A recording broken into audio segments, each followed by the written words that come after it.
No world required. I hold my ground.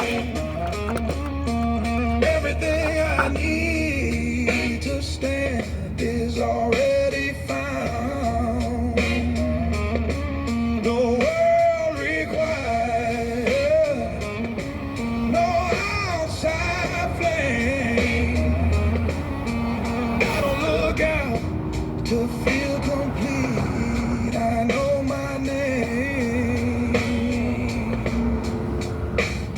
The days grew quiet, slow and wide. I faced myself with nothing to hide. No mirror taught me how to be. I listened and worked patiently. I learned that calm is not retreat. It's choosing depth instead of speed. While others chased a louder role, I stayed connected to my core. No stage, no script to memorize. No promises I couldn't verify. I trusted time to shape my frame and discipline to keep me sane. No world required, I move alone. Not from distance or escape a cell phone.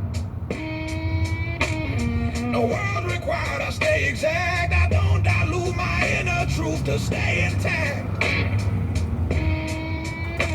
The strength in our being pulled by every passing voice, so ruling, knowing what you won't be.